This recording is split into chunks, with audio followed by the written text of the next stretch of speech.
Kenapa? Negara harus hadir di situ. Satu penelitian harus diakui oleh negara nggak? Harus.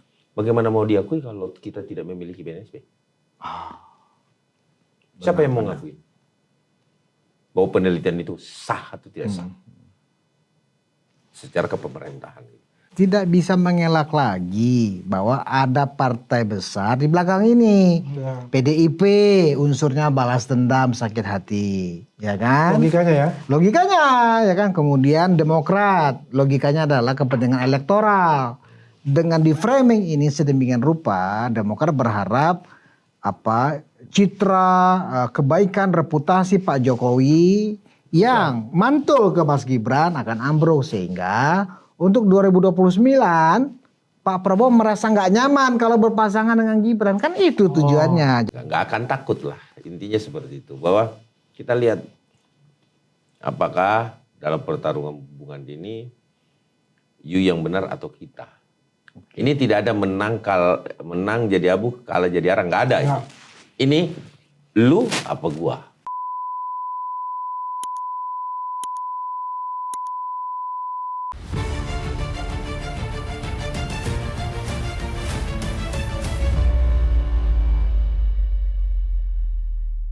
Hai penonton Ruang Konsensus Unpacking Indonesia, bersama saya Budius Ma'ruf Piliang, anak Solo Mulyono. Termul channel Termul akan bicara lagi tentang kasus Roy Suryo dan kawan-kawan. Hari ini saya mendatangkan secara khusus ya Ketua Jokowi Mania Andi Azwan yang sudah dilaporkan, tetapi sebelumnya sebenarnya Andi Azwan sudah melaporkan duluan. Ya, siapa namanya Ben? Sinaga siapa? Michael Sinaga.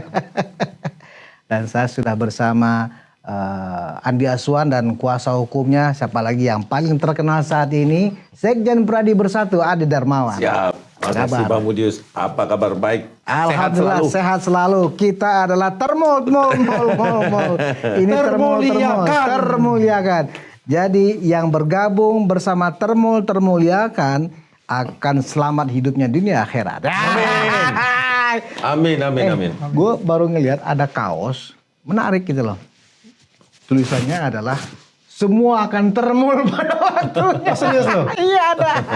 Wah keren nih, harus kita cari nih kaosnya. Siapa yang bisa menunjukkan ke Ruang Konsensus kaos yang bertuliskan semua akan termul pada waktunya, kita akan berikan kalian sebuah gift dari kami. Oke, Bung Andi, hari ini Anda dipanggil oleh Polres Jakarta Selatan betul. Untuk melakukan pemberkasan atas laporan yang diberikan. Silakan, apa yang tadi sudah diperiksa oleh penyidik? Terima kasih ya buat Unpacking ya. Jadi kita dari Polres Jakarta Selatan langsung kemari. Jadi kita menjelaskan bahwasanya memang tadi saya dipanggil untuk BAP itu jam 3 ya. Ya tadi kira-kira 3 jam lah selesai gitu kan. Jadi intinya ada sekitar 30 pertanyaan lah. 30 pertanyaan ya. Tapi yang jelas itu semua mensreanya ada semua lah di situ. Ya, jadi kita nggak bisa membuka apa sih yang ditanyakan, itu kan hak penyidik. Jadi apa selama ini juga materi-materinya itu sudah dikumpulkan ya. Apanya semua udah ada, tinggal menurut penyidik ini oke, udah jalan aja. Ya, setahu saya salah satu yang Bung Andi keberatan itu adalah ketika ada salah seorang dari mereka yang dilaporkan itu menuduh Bung Andi adalah ternyata PKI. Ya, itu dia. Seru. Ya, apakah benar seperti itu? Gimana? Aku sebetulnya begini Bang Budius ya. Dia mau bilang TPPU, mau dia bilang PKI, ya itu what the hell gitu kan. Tapi permasalahannya di keluarga aku. Oh iya. Dari keluarga aku tuh yang di kampung ya, itu sampai 3 hari 3 malam tuh tidak bisa tidur. Mau tanya saya juga malu atau apalah, takut atau apa kan begitu. Karena tetangga-tetangganya tuh membicarakan itu gitu loh.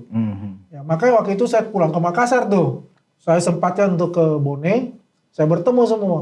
Untuk menjelaskan? Ya bukan menjelaskan aja, jadi ya memang kita kumpulin semua gitu kan. Ya alhamdulillah gitu kan. Akhirnya mereka ini tahu begini. Inilah politik. Ya.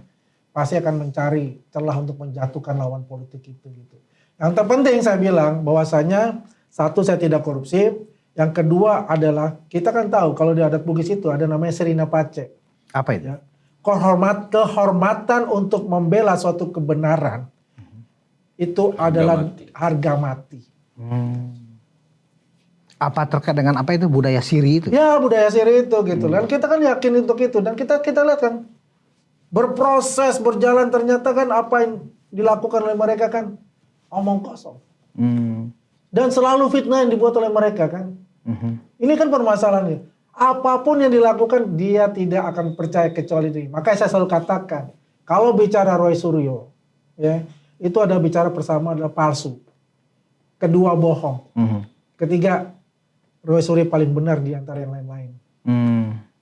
Gak ada, semua salah di mata dia kan begitu. Kita jelaskan secara akademis, dia pasti wah bohong, wah salah. Kan begitu. Ketika saya tanya, dia kan katakan scan ijazahnya palsu. Saya tanya, di mana yang kau katakan ijazahnya itu asli? Yang kayak begini langsung saya tebak. Itu bukan ijazah angkatan Pak Jokowi. Ijazah angkatan Pak Jokowi pada tahun 1985 itu ya ada 14 orang itu warnanya hijau meterainya. Ini angkatannya di atas Pak Jokowi. Apa dia bisa mengelak? Enggak. Tunjukkan secara jangan di-blur. Aslinya nggak berani.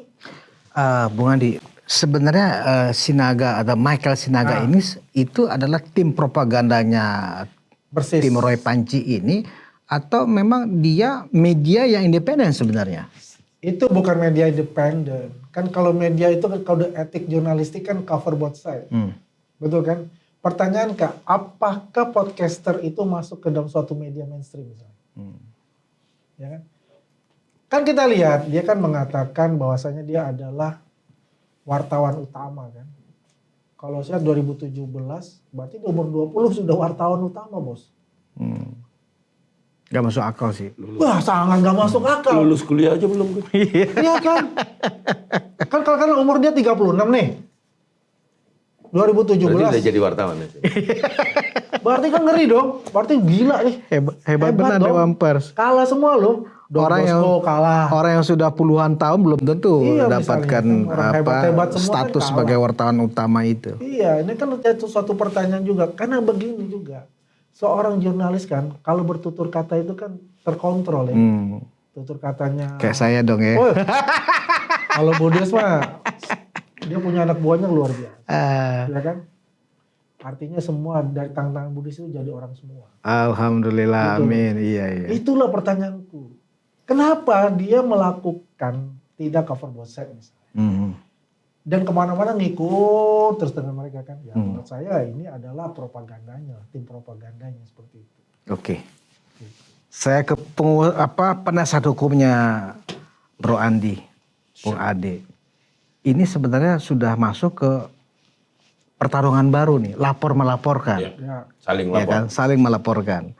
Nah, yang diberkaskan sekarang pelaporannya Bung Andi ya kan. Tuduhannya salah satunya ternyata cuci uang nih TPPU. Kemudian Andi Asuhan PKI. Nah, dari pemberkasan tadi Bang Andi, apakah Bung Andi sebagai pelapor ya bisa menjelaskan tuduhan-tuduhannya itu yang disampaikan oleh Sinaga ini memang layak untuk diproses itu? Jadi terima kasih Bang Budius sudah diundang kesekian kalinya lagi nih ke anak sulung Mulyono. Jadi terkait pelaporan itu kan hak Bang Andi ketika dia merasa bahwa ada sesuatu yang membuat dirinya merasa terhina, difitnah, kemudian terjadi secara masif adalah sesuatu kejahatan yang bersifat verbal, ya, karena ada tindak pidana yang sifatnya verbal seperti ini yang kita kaitkan dengan penyebaran melalui media online.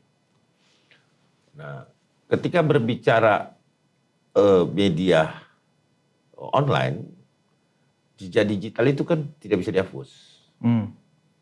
Yang menjadi kekerasan verbal di sini bukan seorang Andi Aswan sebenarnya yang merasakan kekerasan itu. dampaknya itu sampai ke keluarga. Karena jejak digital itu kan nggak dihapus. Katakanlah itu di take down ya. Tapi di take down-nya itu apakah ada yang sudah menonton nggak? Jadi materi si Michael menuduh Bung Andi ini PKI itu sudah di take down oleh si Michael. Menurut informasi yang saya dapat dari Pak Andi. Oh berarti dia sadar dong dia sudah melakukan. Nah iyalah. Jadi Tadi kan kita lihat tuh. Tapi kan dia penyidik. percuma take down. Nggak ada, Videonya dia kan take down. sudah ada. Jadi- Nggak bakal menghilangkan itu. ya di take down, ya kemudian beberapa ada media saya lihat ya pihak yang dilaporkan belum terlapor statusnya, pihak yang dilaporkan itu minta keseimbangan hukum dia Oh. dengan cara melaporkan Bandi Aswan juga di Polda Metro Jaya. Jadi ini saling lapor nih. Persoalannya adalah kemudian duduk gak perkaranya yang dilaporkan oleh mereka. Jadi tindak pidana itu selain rangkaian peristiwa ada mens rea di situ. Bagaimana kita bisa menemukan satu mens rea dan actus reus ketika itu adalah laporan tandingan. Beda ya. Mens rea-nya nggak ada kan. Seseorang melaporkan orang lain karena adanya peristiwa hukum tadi, yaitu kekerasan verbal tadi, ya dilakukan oleh beberapa pihak. Kemudian pihak yang dilaporkan melaporkan balik. Saya rasa mens rea-nya hilang tuh. Karena kenapa? Dia melaporkan bukan karena adanya niat seseorang untuk melakukan kejahatan. Perlu dicatat yang sering kita berdebat di televisi. Setiap ada orang yang melaporkan dikatakan ancaman. Padahal itu perdebatan ya. Itu konsekuensi hukum. Sesuatu yang sudah dilaporkan menurut hukum kan bukan ancaman. Aku lapor polisi ya, itu bukan ancaman. Yang mengancam ini sekali lagi kita bahas bahwa namanya mengancam itu gue matiin loh. Ah, itu mengancam. Tapi kalau Tetapi gua laporin lu polisi itu bukan ancaman. Itu bukan ancaman dong. oke. Itu adalah due process of law. Artinya terjadi dia merasa bahwa kalau you ngancem saya lapor you polisi, terbalik kan? Iya, iya. Ya, jadi logikanya jangan dibolak-balik. Sehingga permohonan dari tim mereka untuk melakukan keseimbangan hukum, saya rasa tidak berimbang justru ketika kemudian Polda Metro Jaya membuka laporan tersebut untuk laporan balik terhadap saudara Andi Aswan, beliau gitu. Jadi kami ini mengkaji, Bang Budius. Kami nggak sehari dua hari dalam proses hukum. Itu ada track record kita, ada pengalaman kita yang kita lalui banyak-banyak ya. Kecuali bahwa apa yang dilaporkan Bapak Andi Aswan, Pengandi ini tidak memenuhi atau tidak duduk perkaranya. Tidak ada mens rea-nya. Actus reus tidak terpenuhi. Barulah keseimbangan hukum itu berjalan. Dia harus melaporkan balik. Karena sama-sama ada mens rea. Iya dong. Kenapa Anda melaporkan sesuatu yang Anda tuduhkan sementara tidak ada peristiwa pidana? Itu baru bisa dilaporkan. Itulah baru keseimbangan hukum nih. Ini aku kutip ya. Ya. Karena saya melihat dari berbagai media permohonan keseimbangan hukum terhadap kepolisian. Tidak, polisi itu tidak pilih kasih. Kenapa saya bilang sistem itu berbeda? Katakanlah yang menjalankan sistem itu ada oknum-oknum tertentu pilih kasih. Yang pada akhirnya ketika sistem itu menggodok dengan sendirinya melalui tata cara yang benar, maka keberpihakan itu akan hilang. Makanya seringkali kita kalau melaporkan seseorang, kok gua pelapor kok kayak seolah-olah gua terlapor gitu. Terjadi seperti itu kan? Itu keberpihakan kepolisian tuh terhadap pihak terlapor. Sehingga memperlakukan pelapor, oknum, bukan pihak kepolisian. Oknum, sekali saya garis bawahi. Ini agak berbahaya narasi, sekarang perang narasi kita kan. Jadi oknum sering memperlakukan itu. Hmm. Kita akui itu. Memang ada, tetapi itu zaman sekarang udah sulit sekali untuk. Nah, kemudian dalam perjalanannya nanti itu akan habis. Tetap dia kembali ke posisi masing-masing terlapor dan pelapor. Kenapa? Karena sistem inilah yang menggodok fakta penyidikan. Gak bisa, Bang Budius. Kita sekarang ini bermain-main dengan laporan. Gak bisa. Nah, dari yang tadi dilaporkan kan yang case yang diperiksa tadi itu kan Bung Andi sebagai pelapor. Ya. Ya. Nah, 32 pertanyaan. dari pertanyaan-pertanyaan yang 32. diajukan penyidik 30 pertanyaan sebenarnya ingin mendalami apa sih yang dilaporkan kan? Ya, tentu itu biar jadi kita tidak bisa mengungkap pertanyaan jawaban kenapa. Yang disangkakan apa dan ancaman pidananya berapa? Kita ITE kok. ITE ya? ITE. Berarti di atas 5 tahun. 310 311 tapi kita juntokan ke juntonya ITE. 27. Kenapa? Karena sarana yang digunakan kan. Iya. Berarti ancaman hukumannya ke Michael Sinaga di atas 5 tahun. Iya pasti. Wah, ngeri-ngeri. Tapi bukan berarti kita menyetel. Ingat ya, kami advokat tidak pernah mau menyisipkan atau yang sering dikategorikan pasal selundupan, tidak. Kami berdasarkan fakta loh. Apakah ini dilakukan, kekerasan verbal ini dilakukan secara nyata di hadapan saudara Pandia Pongaswam? Tidak kan? Melalui media kan? Berarti ITE kan? Jadi kita nggak mengada-ngada. Tidak ada pasal sisipan. Ada unsur-unsur pengen memenjarakan. Tidak ada itu. Bahwa kemudian fakta yuridis yang ada yang berjalan. Due process of law-nya itu kita ikutin. Dia pakai apa? Harus ke sini. Ini dia bagaimana? Kecuali gini. Saya menghina Bang Budius langsung. Bang Budius kamu gini. Nah itu tidak bisa dikaitkan dengan ITE. Tetapi orang yang merekam, kemudian menyebarkan, turut menjadi pasal 55. Dia bisa dikenakan ITE. Tetapi orang yang menghina secara langsung tidak. Jadi inilah yang kita dudukan perkaranya sampai nanti tentu masih ada pengembangan-pengembangan yang dilakukan oleh penyidik. Itu yang pertama. Yang kedua adalah pemeriksaan saksi-saksi. Kemudian alat bukti apa lagi. Apa ketika dalam perjalanan ada bukti tambahan yang mungkin semakin kencang, semakin apa ya kita tambahkan. Tanggal dan ininya. Makanya kita melaporkan peristiwanya, bukan orangnya. Saat ini kita tidak melaporkan spesifik orang kok. Kita masih melaporkan peristiwa. Peristiwa yang terjadi. Oke. Ya peristiwa yang ada di video itu. Nah, baik. Jadi nggak usah ketar-ketir dulu nih yang lain. Mas bisa selamat kok ya nggak Pak Andi, ya kan? Ya biarkan aja dulu. Ini kita lihat perkembangannya seperti apa.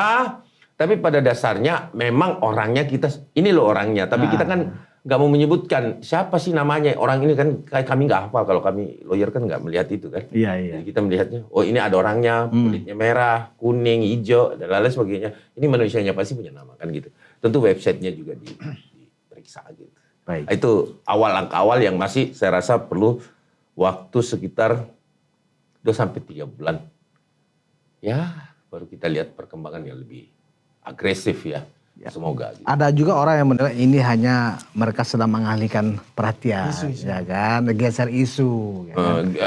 Istilah biasa belah gawang digeser. Gawang digeser ya. Geser gawang. Ya, Bung Andi, dia kan kemudian setelah Anda melaporkan, dia lapor balik. Ya kan? Nah, menurut Bung Andi, apakah pelaporan balik yang disampaikan oleh Michael Sinaga ini ke Polda Metro itu adalah semacam upaya untuk menggertak Bung Andi untuk mencabut laporan? Ya kalau saya kan dari dulu kan saya bilang katakan kan. Bung Budius kan di mana-mana pun juga. Semakin ditekan ya semakin melawan. Sudah pasti. Sirina Pace. Jangan main-main gitu. Dan ini juga pembelajaran kepada para pengguna media sosial. Bijak-bijaklah menggunakan sarana tersebut. Hati-hati dalam bernarasi. Hati-hati bernarasi gitu kan. Karena inilah masalahnya. Merasa wah hebat gitu kan. Merasa paling benar ya. Akhirnya melakukan hal itu. Gitu. Dalam konteks tadi yang disampaikan oleh Bung Adi Darmawan. Keseimbangan hukum. Mereka ini sedang mencoba mencari keseimbangan hukum. Ya kalau dia mencari keseimbangan hukum seperti dikatakan, saya nggak masuk langsung ke ranah hukum atau apa. Kita bicara logikanya saja lah ya. Saya itu orang viral lah di mana-mana kan sudah jelas. Nggak usah bisa menjelaskan lagi masalahnya itu. Tapi yang jelas sudah adalah untuk kita bicara mensrea tadi kan, ya sudah viral kemana-mana. Apakah ada ekspresi mukanya itu yang merasa sudah menyesal atau menelpon saya mohon maaf ya saya agak ini, kan gak ada. Malah mengengek terus kan gitu. Ya kan? Seolah-olah dia luar biasa kan mukanya atau apa kan kelihatan tuh. Iya. Yang terakhir itu pun juga waktu kami di CNN itu kan coba lihat mukanya seperti apa. Enggak ada, dia merasa bersalah atau apa kan. Yang dia katakan bahwa saya itu adalah pers bohong. Saya katakan pers itu pengertiannya luas sekali. Pers itu bukan artinya wartawan. Wartawan adalah bagian dari dunia pers. Bagian dari dunia pers. Penerbit pers. Pers ya kan? rilis Pers. Makanya saya bilang ini orang seperti mengada-ada. Melaporkan saya bahwasanya Andi Aswan itu dia merasa terhina sebagai profesi. Saya langsung ketawa. Bukan ketawa, saya bilang ya ini mesti banyak belajar secara organisasi juga gitu loh. Ya kan?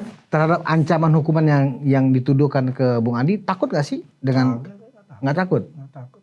Karena saya lihat aja Pak Jokowi aja udah seperti apa coba.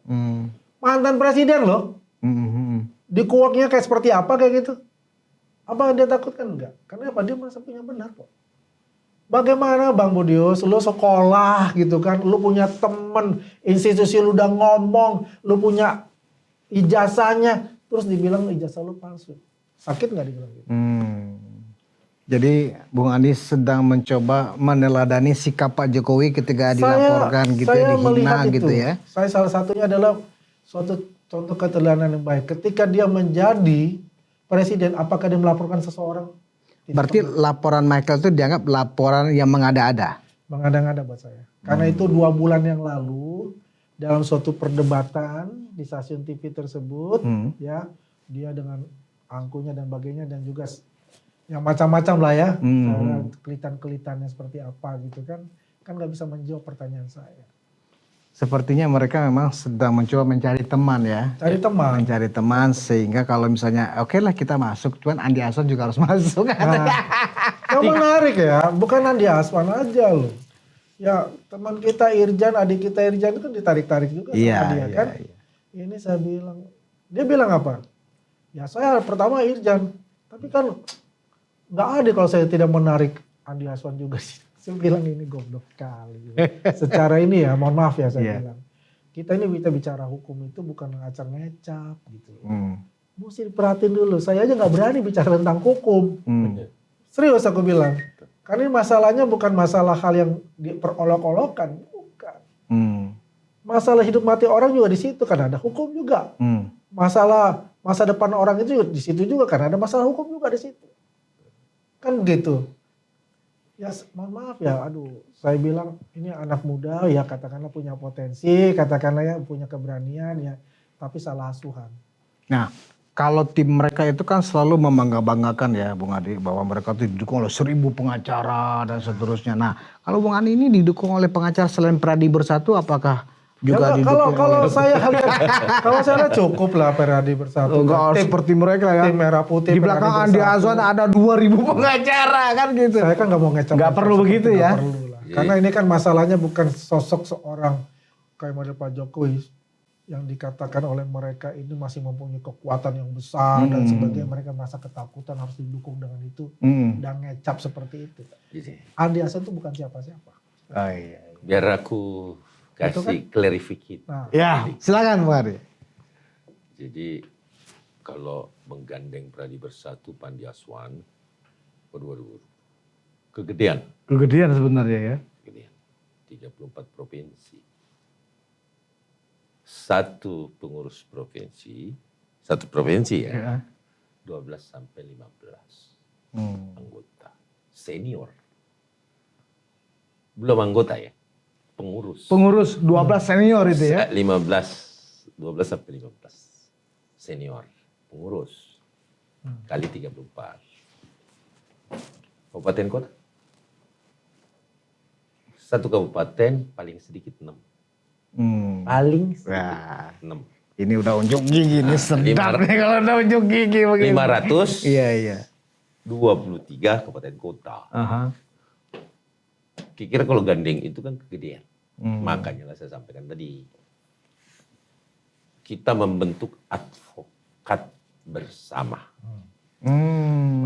Yang terdiri dari beberapa pengurus di kita, kemudian ada merah putih di situ, ada beberapa juga dari kawan-kawan yang memang dari daerah NTT, itu semua bergabung di situ. Oh, oke. Advokat bersama.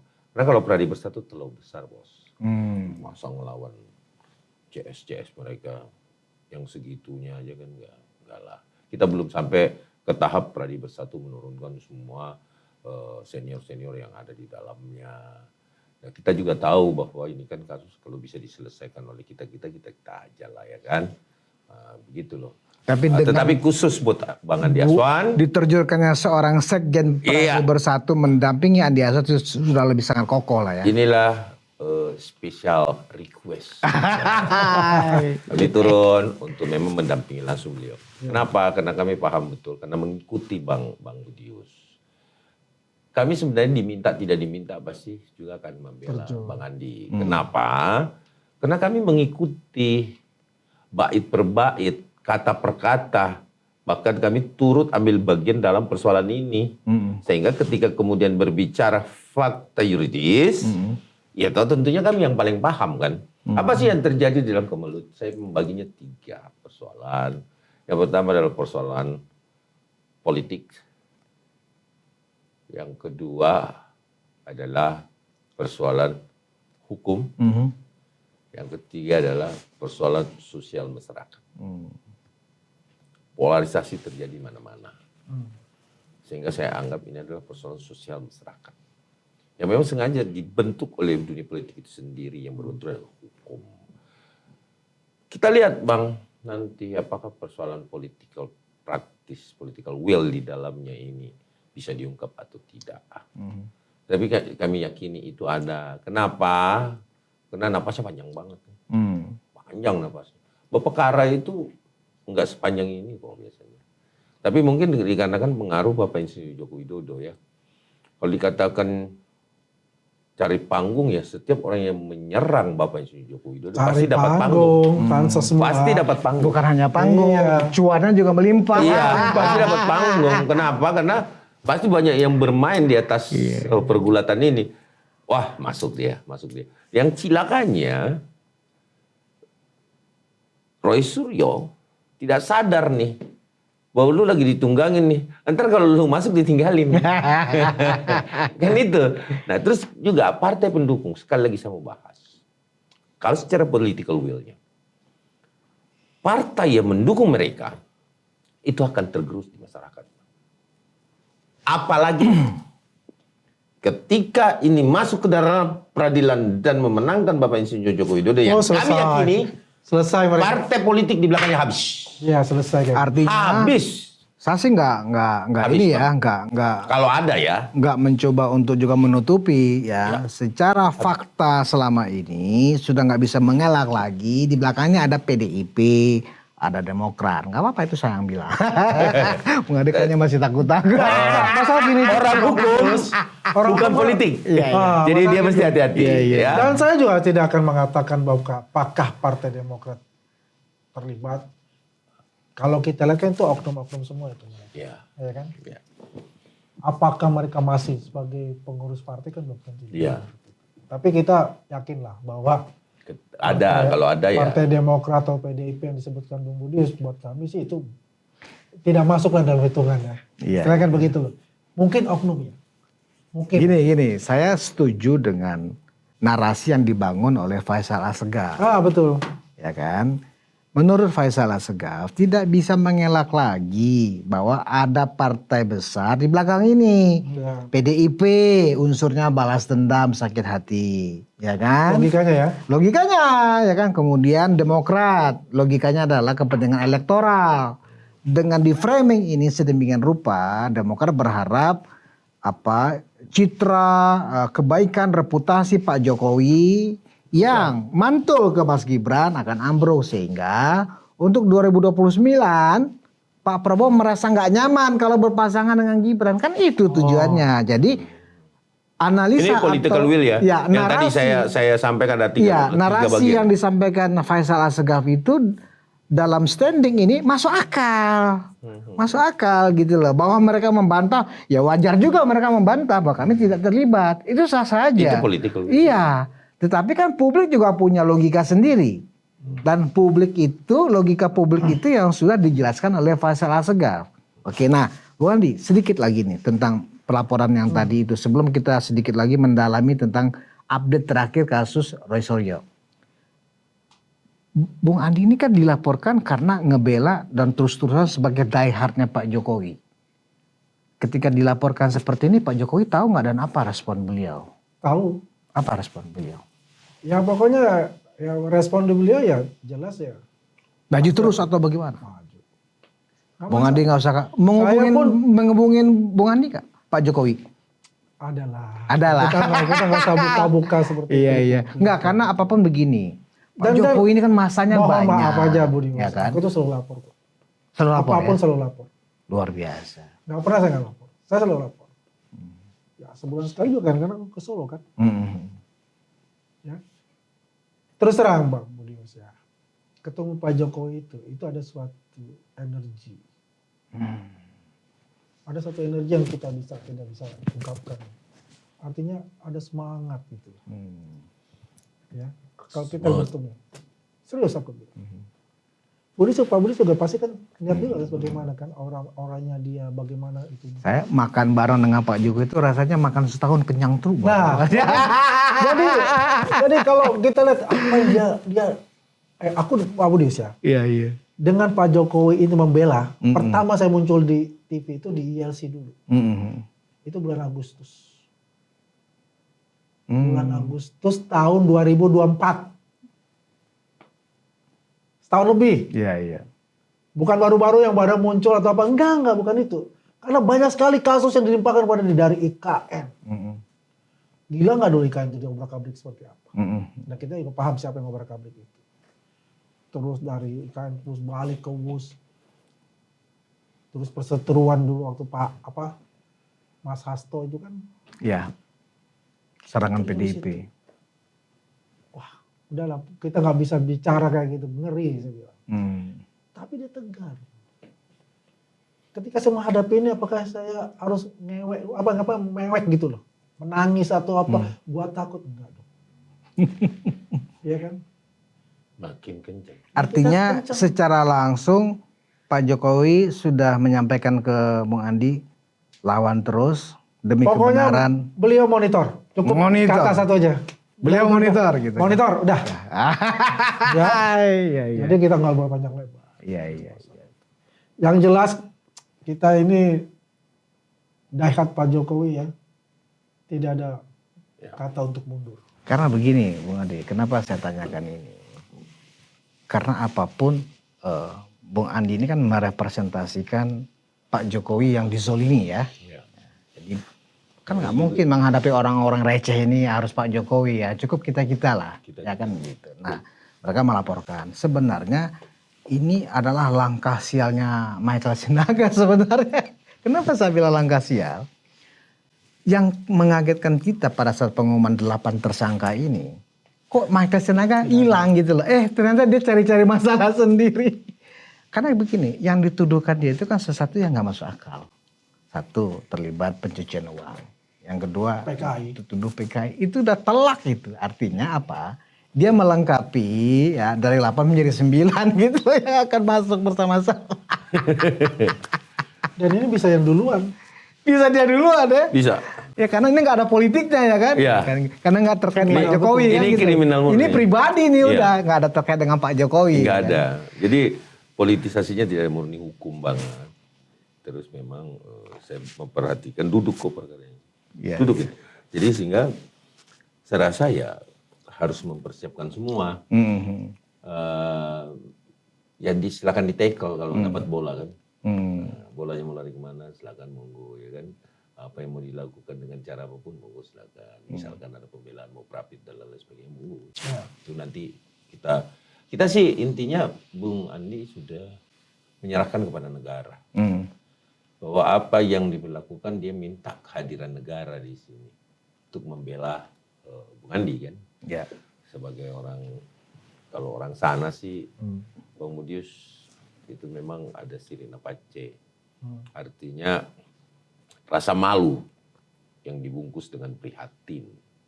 Serta jiwa besar bahwa pace itu adalah kepedulian terhadap sesama.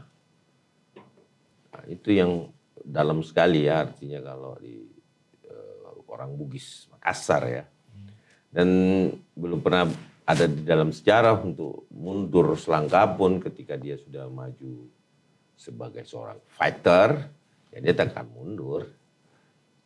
Nggak akan takut lah, intinya seperti itu. Bahwa kita lihat apakah dalam pertarungan hubungan ini, you yang benar atau kita. Ini tidak ada menang jadi abu, kalah jadi arang, nggak ada. Ya. Ini lu apa gua. Oke. Itu yang Baik, konsep. ini yang terakhir ini, sesi diskusi kita yang bagian terakhir. Saya mau mengupdate tentang perkembangan terakhir pemeriksaan 8 tersangka ini, khususnya 3 orang ini dulu, ya kan. Memang sampai sekarang belum ada kemajuan terlihat oleh publik. Kapan orang ini mau diperiksa lagi dan kapan ditahan. Sementara ini sudah tanggal 8 November. Karena kalau perkiraan beberapa praktisi hukum juga, ya kan, Desember ini harus bisa segera masuk persidangan sebenarnya. Nah, yang menarik lagi juga ada temuan baru yang disampaikan oleh Bung Adi Darmawan ketika di suatu acara mengatakan mempersoalkan sertifikasi Roy Suryo, Tifa dan Rismon ini bahwa dia benar peneliti. Ya. Yang selama ini kan mereka keluar-keluar nih, saya ini peneliti, ya kan? Saya melakukan kan ilmiah. Kalau Anda ingin membantah, sampaikan juga dengan ilmiah. Nah, persoalannya sekarang, ternyata kita punya negara, punya lembaga yang namanya Badan Nasional Sertifikasi Profesi. Ya. Di mana orang-orang yang mengaku sebagai profesi A, B, terdaftar nggak ada di BNSP. Nah, dia kan mengaku sebagai profesi nih. Profesinya apa? Peneliti. Ya. Rismon apa? Oh, saya ini peneliti. Nah, ternyata mereka dia tidak terdaftar di BNSP. Logika sederhana publik mengatakan berarti dengan demikian tuduhan Anda ijazah Pak Jokowi yang diteliti secara ilmiah gugur dengan sendirinya, apa begitu? Ya, jadi terkait persoalan Profesi. sertifikasi profesi atau BNSP, Ya. Badan Nasional Sertifikasi Profesi, bahwa ketika kita bertanya, iya, setiap peneliti itu memang harus diakui. Kenapa? Negara harus hadir di situ. Satu penelitian harus diakui oleh negara nggak? Harus. Bagaimana mau diakui kalau kita tidak memiliki BNSP? Siapa yang mau ngakui? Bahwa penelitian itu sah atau tidak sah? Secara kepemerintahan. Ada hal yang akan saya sampaikan bahwa persoalan ijazah Bapak Insinyur Joko Widodo sekarang saat ini, hari ini tidak berkutat pada Insinyur Joko Widodo. Ijazah saat ini persoalannya, perkaranya mereka itu dengan lembaga publik. Udah melebar ke situ ya? Tidak ada. Pak Jokowi sudah melaporkan, Pak Aswan sudah melaporkan, silakan Anda dengan lembaga publik. Ya dong, Lawannya adalah negara. lembaga publik, Kepolisian Negara Republik Indonesia. Dia otak-atik lagi, terbawa-bawa laki. Dia otak-atik lagi, terbawa KPU. Dia otak-otak lagi, UGM. Otak-atik terus. Puslap, ANRI, BNSP, semua ikut. Negara akhirnya hadir di situ. Dan ingat, kalau palsu, negara nggak ikut campur. Analogi. Badan publik tidak ikut campur. Dia akan putus di situ. Palsu nih, udah palsu aja. Udah. UGM pasti tidak ikut campur. Tidak ikut campur dalam arti apa? Tidak menjawab kebenarannya. Semua menjawab kebenaran. Puslap menjawab kebenaran. KIP, dan lain-lain. Semua menjawab dengan kebenaran. Berarti lawannya saat ini siapa? Publik. Negara. Lembaga publik. Satu lagi, closing statement. Aku tahu kelemahan yang paling fatal di diri Anda, Saudara Rismon. Chanipar, Roy Surya CS, Dr. Tifa, RRT, ISBN. Namanya ISBN. Oh, buku ya? Look at that, check it out. Saya buka nanti. Ini hanya clue ya. Clue. Iya. Jadi tunggu, aku buka. buku Jokowi Paper itu kelemahannya adalah tidak punya ISBN. Iyalah. Oke, itu fatal. Dan tambahan lagi yang saya dengar, Bung Andi, ya, ini publik ini ya, ternyata setelah ada yang membeli nih, ya, setelah dia buka, isinya clippingan semua katanya. Karena dari awal. Jadi bukan kan si Rismon, Tifa, si Roy ya kan diperkuat oleh pengacaranya yang terbaru tuh namanya Refli Harun ya kan mengatakan ini scientific, ini penelitian ilmiah. Anda kalau nggak mampu membuat buku ilmiah nggak usah banyak ikut ngomong kan begitu kata Refli. Nah ternyata teman saya yang beli, wah kita kan terbiasa membaca jurnal, membaca buku ilmiah. Ada metodologi ini clippingan jelas. katanya. Iya. Yang dikemas menjadi sebuah buku. Ini clippingan lah. Gimana Bung Andi? Saya dari awal pertama ketika dimenunjukkan itu buku sampah. Oh iya, saya dengar. Iya, kan? Kalau nggak salah ngomongnya di ruangan ini. Iya. Bukan hanya ini, semua stasiun TV aku ngomong juga. Buku ini loh. sampah. Buku ini sampah. Iya. Pertama apa? Sumbernya itu kan mesti sumber yang primer. Kalau dia neliti ijazah ya harus ijazah asli. Tapi yang dia teliti kan dari ijazah apa? Dari fotokopi. Dengan dalil dan sebagainya seperti apa. Dan kedua, metodologinya nggak ada. Ketiga, studi komparatifnya mana? Nggak ada. Apakah dia ikutin dengan alur-alur cara penelitian secara menyeluruh? Kan nggak ada. Dan menarik, ini dibuat dengan AI. Wah. Iya. Lo cepet banget lo bikinnya. Benar-benar. Jadi ini juga kenapa saya bilang itu mengiyakan bahwa ini ditulis oleh AI. Nah, Begini, kita aja pada saat menulis skripsi, ya anggaplah kita semuanya adalah peneliti ilmiah sebenarnya, punya background lah. Pernah menjadi peneliti minimal untuk syarat kelulusan. Minimal pembaca. Ya, kan? Pembaca. Nah, yang namanya orang menulis skripsi dia gak ada waktu lagi untuk hadir ke stasiun TV segala macam ya kan. Ini penulis buku setebal itu ketika mereka sibuk ya melanglang buana dari podcast ke podcast, dari TV ke TV, ya kan dari pertemuan ke pertemuan, kapan nulis buku? Nah, kan Emang jelas. siapa diam mereka semuanya? Iya. Emang secanggih apa otaknya? Kan Nah, itu kan gampang. sesuatu yang gak masuk akal. Iya. Ya kan? Nah, jadi ketika ada yang mengatakan itu hanya clippingan, apalagi bukan dimengatakan itu yang nulis AI, masuk akal. Tiba-tiba mereka sudah siapkan buku, AI yang bekerja. Terakhir Bang Ade, ini terakhir.